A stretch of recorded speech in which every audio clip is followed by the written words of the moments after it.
বরবাদের পর এবার জিন মুভি দেখার জন্য সিনেমা হলে উপচে পড়া ভিড়। অনেকে টিকিট না পেয়ে হতাশায় বাড়ি ফিরে গিয়েছেন, আর এদিকে অনেকে লম্বা সিরিয়াল ধরে সিনেমা দেখার জন্য অপেক্ষার প্রহর গুনছেন। চলুন আমরা সজল ভাইয়ের সাথে একটু কথা বলে জানতে চাই আসলে এবার মুভির কাজগুলা কিরকম হয়েছে। ভীষণ ভালো। কিছু কিছু সময় হয় না যে মুখ দেওয়ার কথা আসে না, কারণ ভালো লাগার অনুভূতিটা এত বেশি। যে পরিমাণ দর্শকরা ভালোবাসা দিচ্ছেন, যেভাবে করে উচ্ছ্বাস প্রকাশ করছেন, বিশাল বিষয়।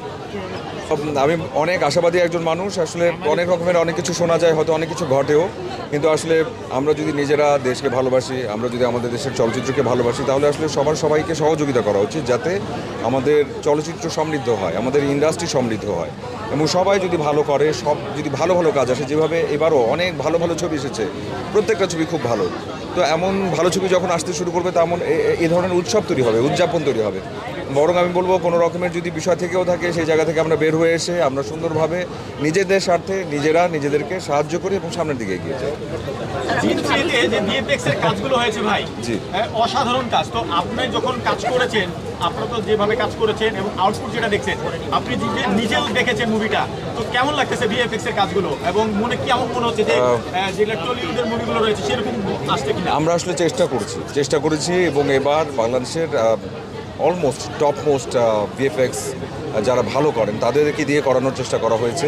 তবে এটাও সত্যি যে আমাদের সময় স্বল্পতা আছে, আমাদের বাজেট স্বল্পতা আছে। তো সব মিলিয়ে আসলে যতটুকু সম্ভব হচ্ছে, we are trying our best, এবং আমি কথা দিচ্ছি এর পরবর্তী প্রোডাকশনসে এর চাইতেও ভালো কিছু দেখা যাবে ইনশাআল্লাহ। দর্শকরা বলছে ভিএফএক্সটাকে আরেকটু উন্নত হলে আরেকটু বেশি ভালো হতো। অবশ্যই আমি বলবো, আমাদের অনেক জায়গা থেকেই আসলে অনেক রকমের ল্যাকিংস থাকে। এই যে আমরা কাজ করেছি, খুবই অল্প সময়ের মধ্যে আমরা কাজটা করেছি, যেহেতু আসলে ঈদের ছবি, আমরা কিন্তু সেই অর্থে খুব সময়টুকুও পাইনি।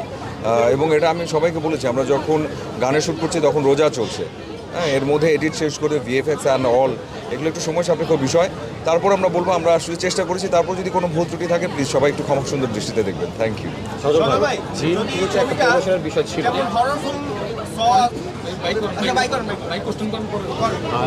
গত মুভিতে একটা প্রমোশনাল ভিডিও ছিল, আর এই বছর তেমন কিছু নেই কেন? কারণ আমার কাছে মনে হয়েছে যে এবারের ছবিটা যতগুলো লেয়ার আছে এবং যেভাবে করে আসলে দৃশ্যগুলো আসছে, দর্শকরা এমনি থেকে এন্টারটেইনড হবে, এবং যারা ভয় ছবি এনজয় করেন তারা ভয় পাবেন, আবার কেউ কেউ ভয় পাবেনও না, এটাও সত্যি।